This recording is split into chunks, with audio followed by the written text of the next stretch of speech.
आज मैं आपको दीर्घ स्वर संधि के बारे में बताएंगे। मैंने आपको पहले लिखवाया ही था, है ना, तो सबके पास लिखा हुआ है। तो इसका मैं बताऊंगा विद्यालय का पहला नियम क्या होता है आपका?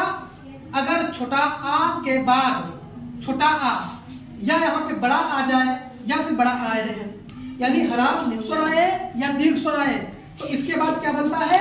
बड़ा आ बनता है। अब इसका एक एग्जाम्पल देख लीजिए, जैसे लिखा हुआ है विद्या प्लस आलय, तो इसको हम आपस में संधि कैसे करेंगे? आपस में मिलाएंगे, कैसे मिलाएंगे? मित्रता कैसे करेंगे? सबसे पहले क्या करेंगे? पहले वाले शब्द का लास्ट वाला अक्षर और दूसरे वाले शब्द का पहला अक्षर आपस में मित्रता कराएंगे।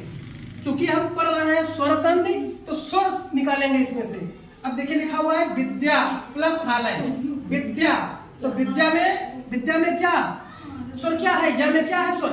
क्या है आपका स्वर? क्या है स्वर? है आपका बड़ा आ, ठीक है, क्या है? बड़ा आ है ना।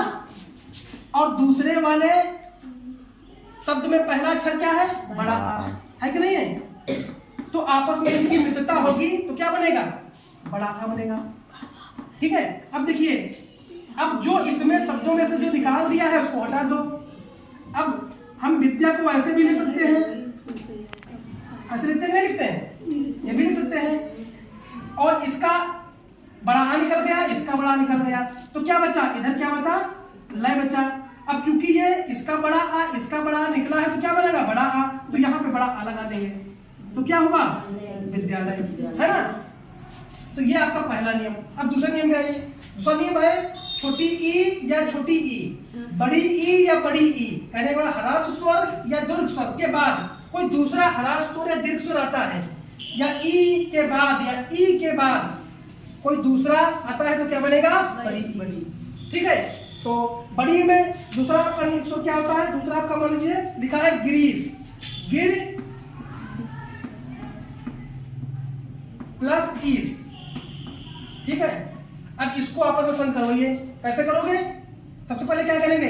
पहले वाले शब्द का लास्ट वाला अक्षर देखेंगे, गिर लिखा हुआ है, तो रा में क्या लिखा है? कौन सा लगा हुआ? रा में क्या लगा हुआ है? बड़ी ई। फिर दूसरे में क्या लगा हुआ है? दूसरे अक्षर में, दूसरे शब्द में ये भी आपका ई लगा हुआ है। तो जब बड़ी ई और बड़ी ई आपस में मिलेगी, संयोग बनेगा, तो क्या होगा? तो आप बड़ी ई बनेगा। अब देखिए, पहले वाले अक्षर में जो स्वर निकाला है उसको अलग कर दीजिए, और इसमें जो अक्षर है उसको अलग कर दीजिए। अब देखिए यहाँ पे क्या किया मैंने? गिर क्यों लिखा? क्योंकि इसका मैंने अलग कर लिया है, आपस में संधि कर रहे हैं। अब इसको अलग कर लो, यहाँ पे ऐसा कर लो, लेकिन आपस में संधि जब हो जाएगी तो क्या बनेगी? ई बनेगी। तो यहाँ पे क्या करेंगे? ऐसे तो करेंगे, क्या बना? गिरीश बन गया ना, गिरीश। चलिए अच्छा और देखते हैं अगला एग्जाम्पल, भानु प्लस उदय। अब देखिए ये क्या है? छोटा ऊ के बाद छोटा ऊ आए, तो क्या बनेगा? बड़ा ऊ। चाहे यहाँ पे ह्रस्व स्वर हो चाहे दीर्घ स्वर हो, चाहे दोनों तरफ हो ह्रस्व स्वर या दीर्घ स्वर, आपस में मिलेगा, क्या बनेगा? आपका बड़ा ऊ। अब देखिए भानु शब्द में इसका लास्ट वाले अक्षर में कौन सा स्वर लगा हुआ है?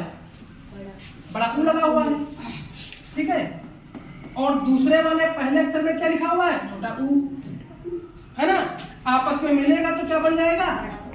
बड़ा ऊ। अब शब्दों में जो हट गया उसको बाहर कर दो, ठीक है। तो बाहर करेंगे तो क्या बनेगा हमारा? भान, ठीक है। और इसका क्या बनेगा? दय बनेगा, है ना।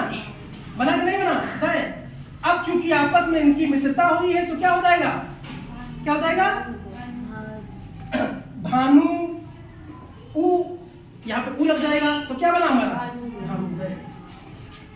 तीनों मैंने एग्जाम्पल आपको बता दिया, समझ में आया कि नहीं आया? इसको दोबारा आप रिपीट करके देख लेना।